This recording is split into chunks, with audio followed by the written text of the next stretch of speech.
नमस्कार, सात संदेश से मैं अनिल कौशिक। न्यूज़ बुलेटिन 7 बजे में आप सभी दोस्तों का स्वागत है। दोस्तों, कार्यक्रम की शुरुआत हमेशा की तरह मुख्य खबर से करते हैं और आज भी हम बात करने वाले हैं भादरा आसपास की तमाम खबरों की और देश प्रदेश की प्रमुख खबरों की अपडेट, मंडियों के भाव, मौसम के मिजाज की जानकारी भी देंगे। और आज क्या भादरा क्षेत्र में राजनीतिक घटनाक्रम चर्चा का विषय बने हैं। दोस्तों, कुछ वीडियोस भी वायरल हो रहे हैं, उनके बारे में भी आपको बताएंगे और नेताओं के जनसंपर्क अभियान की खबरें भी आपको बताएंगे। और आज कौन से गांव में किस नेता को काले झंडे दिखाए, उसके बारे में भी बताएंगे। दोस्तों, शुरुआत करते हैं आज उस खबर से जिस खबर की चर्चा आज प्रदेश भर में रही और देश के अन्य कई राज्यों में भी रही। दोस्तों, मैं बात कर रहा हूं कांग्रेस की। आज एक महत्वपूर्ण बैठक दिल्ली कांग्रेस कमेटी के कार्यालय में आयोजित की गई राजस्थान के नेताओं के लिए, और इसमें लगभग राजस्थान के 30 नेताओं को न्योता दिया गया था।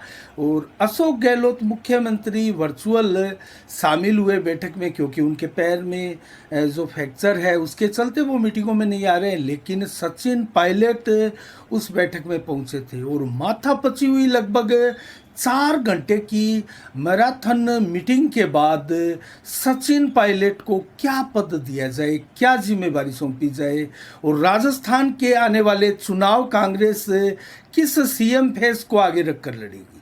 दोस्तों, इससे कई चीज़ें क्लियर हुई। एक तो ये हुई कि संकेत मिल रहे हैं कि राजस्थान में सीएम फेस को आगे रखकर कांग्रेस चुनाव नहीं लड़ने वाली है।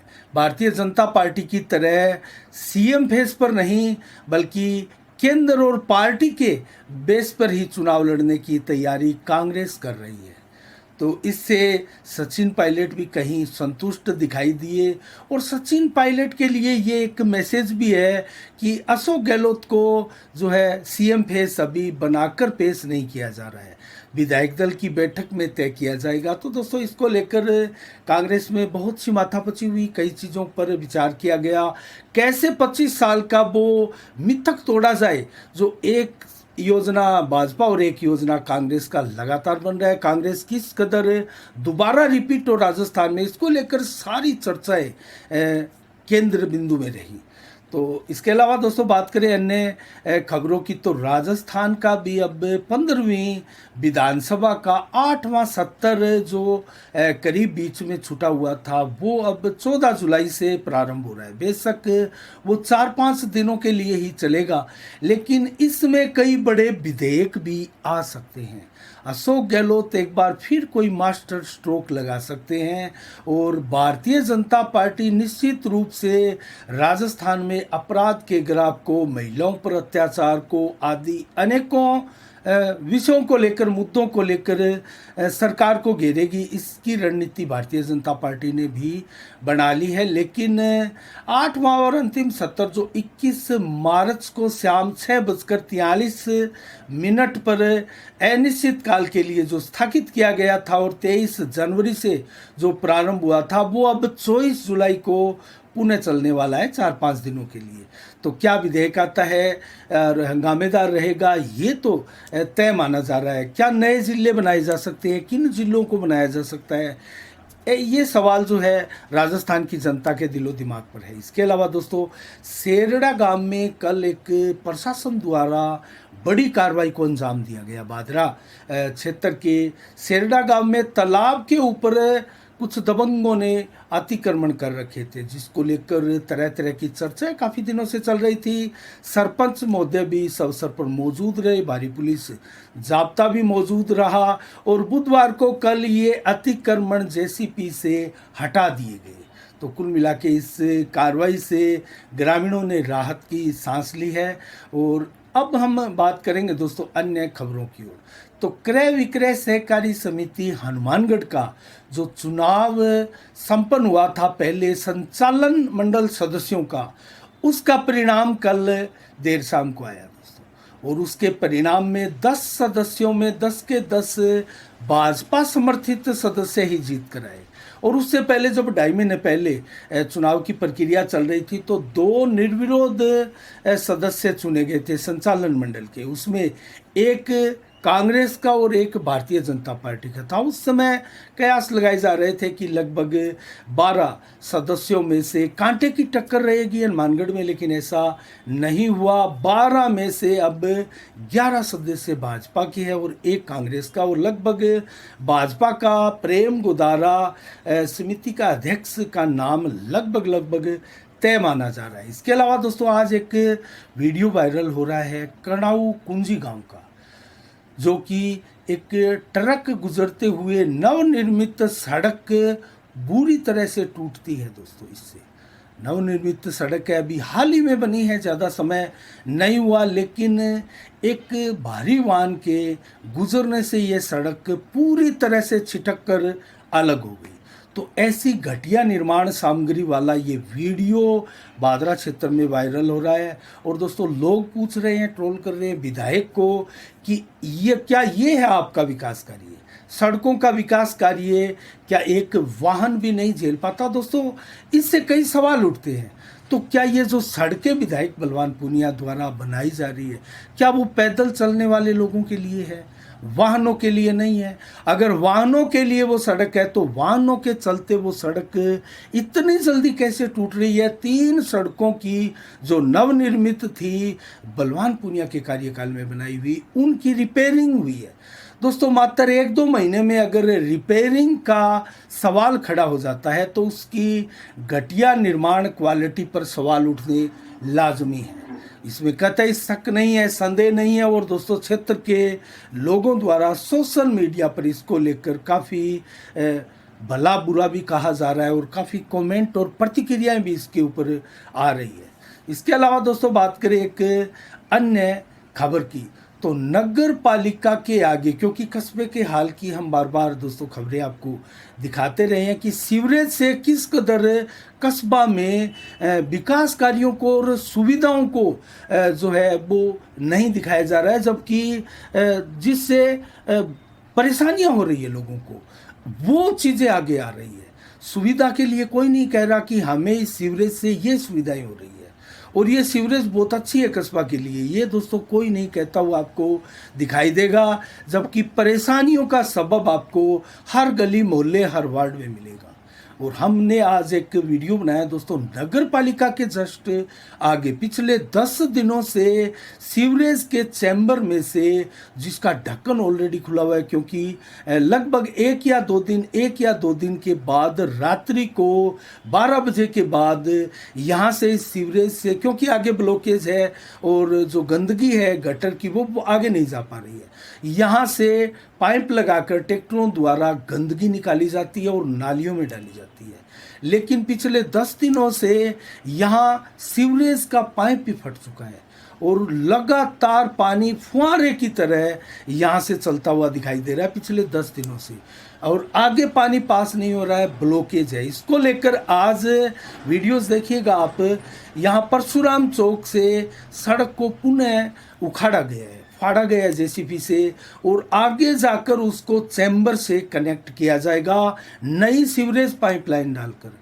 तो सीवरेज का हाल आप देखिए, अभी सीवरेज प्रारंभ नहीं हुई है, मात्र 4-5 वार्डों में ही सीवरेज के कनेक्शन हुए, लेकिन हाल ये है कि ब्लॉकेज आनी प्रारंभ हो गई है। और एक ट्रीटमेंट प्लांट तो चालू है, दूसरा ट्रीटमेंट प्लांट जरूर शुरू नहीं है, लेकिन उसको लेकर अभी शेष कस्बे में बहुत बड़े स्तर पर काम भी बाकी है। और ये कब काम सीवरेज का संपूर्ण होगा, इस पर भी बहुत बड़ा सवालिया निशान है। जब 2010 में हाजी दाऊद कुरैशी यहाँ चेयरमैन बने थे तो इस योजना को वो लेकर आए थे अपने कार्यकाल के बेशक अंतिम वर्ष में 2014 में लगभग इसका कार्य प्रारंभ हुआ था, जो कि अनवरत अब तक 9-10 सालों से लगातार जारी है। दोस्तों जो कार्य सीवरेज का 9-10 सालों में लगातार जारी है, बना ही नहीं, उसके ऊपर दोस्तों सवालिया निशान उठने तो लाजमी हैं। और ऐसी समस्याएं आएगी ब्लॉकेज की, ओवरफ्लो की। कस्बे के कई जगह जो है रात्रि को सीवरेज चैम्बर खोलकर, ढक्कन खोलकर उनकी गंदगियाँ निकाल कर नालियों में डाली जाती है। फिर नालियों में डाली जाती है अगर सीवरेज के गटर की गंदगियाँ, तो फिर 200 करोड़ रुपए काहे को लगाए गए। और क्यों जनता के पैसे की ये बर्बादी की गई। दोस्तों इसके ऊपर बहुत बड़ा सवालिया निशान है। लगातार लोग अब सड़कों पर भी उतरने लगे हैं, लेकिन आज भी ये सस्पेंस बना हुआ है कि इसका जो असल जो कारण है, निवारण है, कारणों का निवारण है, वो क्या है, इसका सही इलाज क्या है, इसकी सही दिशा और दशा क्या होगी सीवरेज की, या फिर यूं ही इसी प्रकार इस सीवरेज से इस तरह की समस्याएं जो है वो लोगों के सामने आती रहेगी। दोस्तों ये बहुत बड़ा सवाल है। अब हम बात करेंगे अन्य खबरों की। तो आज दोस्तों हम बात करते हैं नेताओं के उस जनसंपर्क अभियान की भी, और जो वायरल हो रहे हैं उस वीडियोस की। एक वीडियो आज बहुत तेज़ी के साथ वायरल हुआ दोस्तों, विधायक बलवान पूनिया का, और वो था अजितपुरा में एक कार्यकर्ताओं का जोन सम्मेलन, जो कि उनका 9वां जोन सम्मेलन था विधायक बलवान पूनिया का। उसके दौरान जब वो अजितपुरा पहुंचे तो अनेक युवाओं ने काले झंडे दिखाए और गो बैक गो के नारे भी लगाए, और इसके अलावा बलवान पूनिया मुर्दाबाद के नारे लगाते हुए काले झंडे दिखाकर उनकी गाड़ी तक पहुंच गए और कुछ कहा सुनी बहस भी हुई। उसके बाद में जोन सम्मेलन का जो स्थल था वहाँ तक बलवान पूनिया गए, क्योंकि बलवान पूनिया के काफिले में भी काफ़ी लोग साथ चलते हैं। 400-500 लोगों का काफिला चलता है, तो काफ़ी लोग थे। बलवान पूनिया सेफ उस जोन स्थल तक पहुँचे जहाँ कार्यक्रम था, और अपना कड़ा, बेहद कड़ा संबोधन भी दिया, जो आप देख सकते हैं हमारे चैनल के ऊपर, फेसबुक पेज पर भी है और यूट्यूब चैनल पर भी है। तो दोस्तों इस प्रकार से आज ये एक राजनीतिक घटना हुई जिसको हम मान सकते हैं कि ये बलवान पूनिया के लिए कतई अच्छे संकेत नहीं है। किसी जनप्रतिनिधि को काले झंडे दिखाना दोस्तों कहीं ना कहीं चर्चाओं का बाजार इससे गर्म हो जाता है। और जो विकास कार्य बलवान पूनिया कर रहे हैं, और जो सड़कें टूटती हुई वो भी वीडियो वायरल हो रहे हैं। सोशल मीडिया का युग है दोस्तों, आपकी हर एक विकास कार्य की वीडियो वायरल होगी, उसकी भी चर्चा होगी। लेकिन अगर आप घटिया निर्माण सामग्री का इस्तेमाल करते हुए विकास कार्य करेंगे तो उसके वीडियो भी वायरल होंगे, और उसको लेकर जो कमेंट जनता द्वारा किए जाते हैं उनका सामना भी आपको करना पड़ेगा। लेकिन यहाँ एक चीज़ देखने को आ रही है दोस्तों, लगातार सड़कें टूटती का वीडियो भी वायरल हो रहा है और लोग सवाल भी उठा रहे हैं। लोगों के मन में आशंकाएं भी बल लेती जा रही है कि ये कैसे विकास कार्य है। लेकिन विधायक पूनिया द्वारा अपने किसी भी संबोधन में इन टूटती हुई घटिया निर्माण की सड़कों का एक भी वक्तव्य सामने नहीं आया, और उसका इंतजार है लोगों को कि बलवान पूनिया जितने बेबाक लीडर हैं, जितनी बेबाकी से विधानसभा में बोलते हैं, और उतने शानदार किसान लीडर माने जाते हैं, संभाग के नेता मैं तो कहूँगा बलवान पूनिया माने जाते हैं। और राजस्थान में एक अलग राजनीति की पहचान भी उन्होंने बनाई है।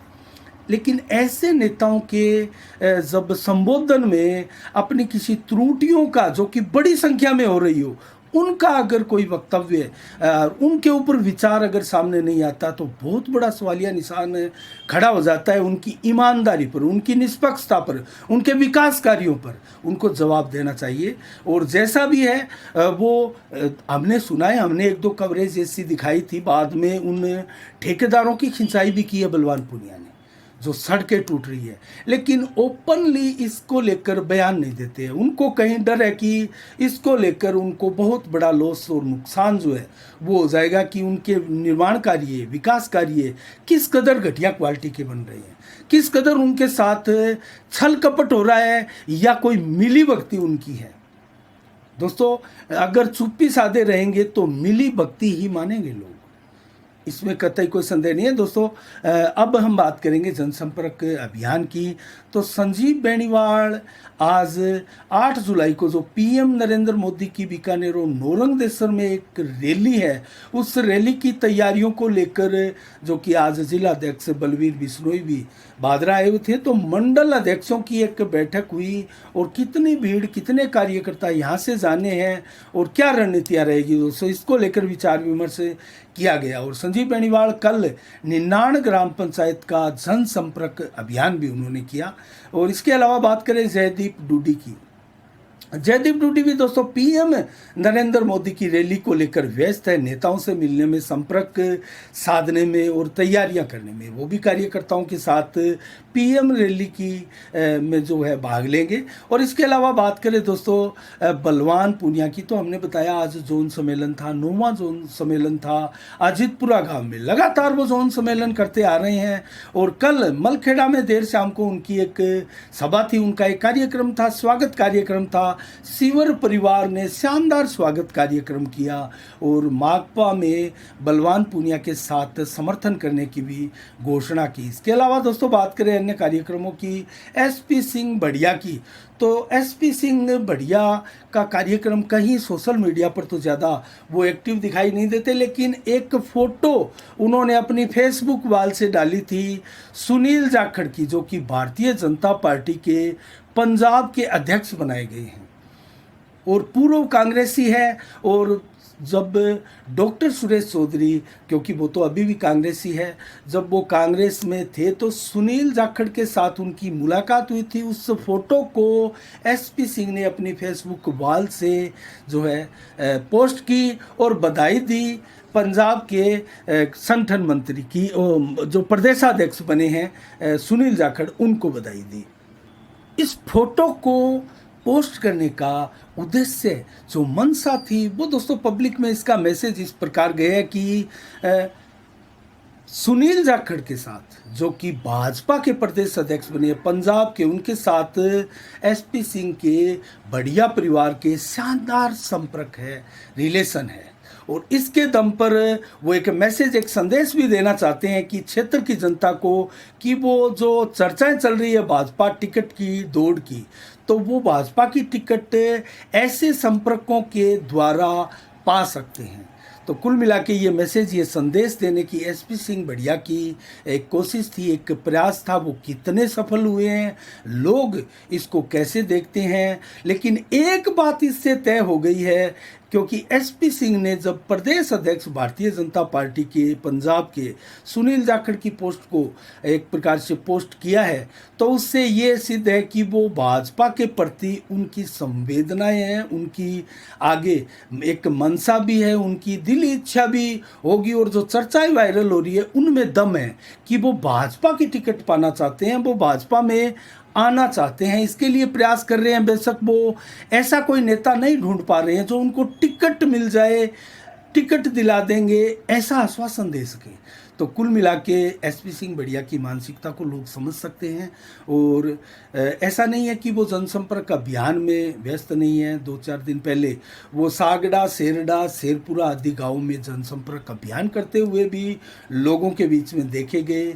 तो हमारे पास दोस्तों हर पंचायतों से, गाँवों से जो खबरें नेताओं के लिए आती है, और नेता जो लगातार सक्रिय रहते हैं, वो रुक रुक कर जनसंपर्क अभियान करते हैं, उनके लिए हम सदैव आपको दोस्तों उनकी खबरें दिखाते हैं। और भारतीय जनता पार्टी के दावेदारों की बात करें तो हेमंत पचार एक नया नेता है दोस्तों। एक प्रेस वार्ता भी कुछ पत्रकारों को बुलाकर उन्होंने की थी मोती प्लेस होटल में, और अपनी मंशा भी बताई थी। और जोर शोर के साथ भाजपा टिकट उनके पास है, उनके संपर्कों के द्वारा वो प्राप्त कर सकते हैं।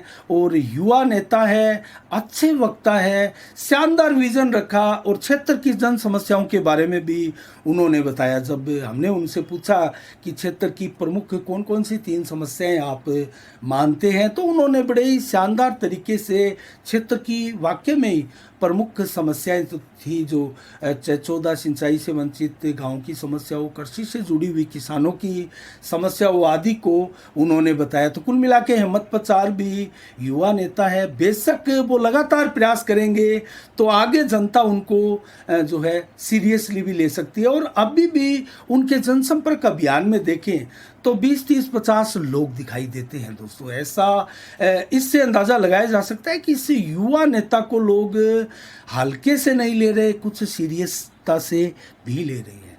तो आगे समय पड़ा है। कितना उनका तीव्र अभियान चलता है और युवाओं को टिकट देने में भाजपा कितना विश्वास रखती है और इनके जो विश्वास में कितना दम है, इसको भी हम देखेंगे। लेकिन जयदीप टूडी भी टिकट मांग रहे हैं, एसपी सिंह भी संभवतः 8 जुलाई को जो पीएम मोदी का कार्यक्रम है उससे पहले एंट्री कर ले, ऐसा लग तो रहा है। लेकिन करेंगे या नहीं करेंगे, हमारी नज़रें इस पर भी लगी रहेगी। कांग्रेसियों की बात करें तो कांग्रेसी भी अपने अभियान में लगे हुए हैं। सबसे बड़ी बात मैं आपको कहूं तो सुखदेव सिंह शेखावत कांग्रेस टिकट के लिए पूरा जोर लगाकर प्रयास कर रहे हैं। दोस्तों, ये चर्चाओं का विषय पिछले काफ़ी दिनों से भादरा क्षेत्र में इसकी चर्चा है। लेकिन क्या कांग्रेस की टिकट सुखदेव सिंह को मिल सकती है, या फिर जो रूपनाथ, महंत रूपनाथ बड़ी टिकट की बात कर रहे हैं कि मैं इस बार बसपा से नहीं किसी बड़ी टिकट से चुनाव लड़ूंगा, तो संभवतः बड़ी टिकट तो कांग्रेस और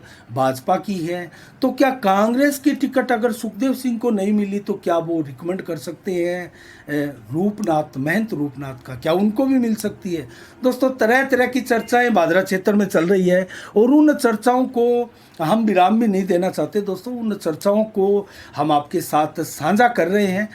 कुल मिला के अगर देखा जाए, नेताओं की इस सक्रियता का जनता पर क्या प्रभाव, असर पड़ने वाला है, ये तो भविष्य के गर्भ में है। और दोस्तों, इसका जवाब भी हम आप पर ही छोड़ते हैं। और आज 6 जुलाई को क्या विशेष दिवस है दोस्तों, इसके बारे में मैं आपको बताऊं तो आज 1986 को दोस्तों निधन हुआ था बाबू जगजीवन राम, जो कि दोस्तों एक राजनीतिक के भारत में शिखर पुरुष भी माने जाते हैं और प्यार से लोग उनको बाबूजी भी कहकर पुकारते थे।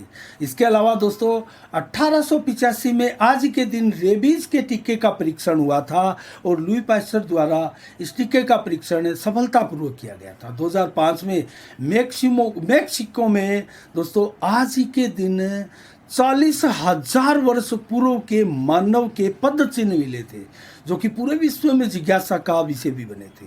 और आज के दिन दोस्तों बौद्ध धर्मगुरु दलाई लामा का जन्म दिवस 1935 को मनाया जाता है और धूमधाम से उनके समर्थक मना रहे हैं। और 1906 को आज के दिन दौलत सिंह कोठारी, जो कि भारतीय वैज्ञानिक हैं, उनका भी जन्म दिवस धूमधाम से मनाया जा रहा है। और 1901 को आज के दिन श्यामा प्रसाद मुखर्जी, जो कि जनसंघ के संस्थापक है और भारतीय जनता पार्टी के कार्यकर्ताओं द्वारा हर जगह उनका जन्म दिवस धूमधाम के साथ मनाया गया।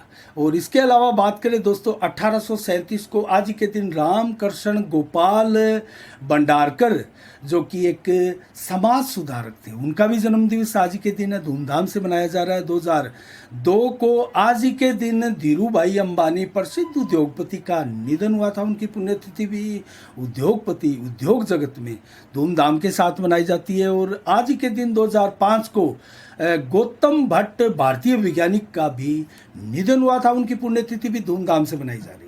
इसके अलावा दोस्तों बात करें आज के दिन मंडियों के भाव की, तो आदमपुर से बात करें नरमा की 7,180 रुपये प्रति कुंटल बिका, ग्वार के भाव 5,030 रहे और गेहूं के भाव 2,200 रुपये मैक्सिमम रहे, जबकि सरसों 2700 माफ कीजिएगा 20 रही, जबकि जौ के भाव 1,680 और सिरसा मंडी में आज नरमा बिका 7,196 रुपये, जबकि सरसों बिकी 4,950 रुपये, ग्वार बिका 5,140 रुपये। और नौर मंडी में आज भाव रहे ग्वार के 5,120, चना के भाव 4,740, सरसों के भाव 5,170, जबकि गेहूं के भाव 2,185 रुपये प्रति कुंटल, जबकि जौ के भाव 1,620, मूंग 7,300 रुपये, नरमा 7,200, बाजरा 2,000 रुपये प्रति कुंटल, तारा मीरा 5,200, जबकि अरंडी बिकी है 5,735 रुपये प्रति कुंटल। मौसम का मिजाज आज बताए तो 6 जुलाई को आज 35 से 38 डिग्री टेम्परेचर मैक्सिमम रहा दिन भर, और 7 से 14 किलोमीटर की रफ्तार से हवा चली। लगभग 70 से 80% बादल दिन में छाए रहे थे। अचानक 3 बजे के बाद में मौसम ने पलटी मारी है। भादरा कस्बे में भी बारिश हुई है, आसपास गांव में भी राखी, चौबारा आदि बेल्ट में अच्छी खासी और कहीं हल्की बरसात होने के समाचार दोस्तों मिले हैं। देर रात्रि को भी 32 से 37 डिग्री टेम्परेचर करीब करीब रहने वाला है और 11 से 29 किलोमीटर की रफ्तार से हवाएं चलेगी, तेज हवाएं चलेगी रात्रि को। और 100% बादल, आसमान में काली घनघोर घटाएं आपको दिखाई देगी, जो कि लगभग 1 mm से अधिक की बरसात भी करेगी, ऐसी मौसम विभाग की चेतावनी है। कल 7 जुलाई को कैसा रहेगा मौसम का मिजाज? 30 से 34% दिन में टेम्परेचर रहेगा और 33 से 36% टेम्परेचर मैक्सिमम दिन में रहेगा। तो कल भी बरसात होने वाली है, मौसम ठंडा ही रहने वाला है, ज़्यादा गर्मी नहीं रहेगी, हल्की उमस आपको दिखाई ज़रूर देगी।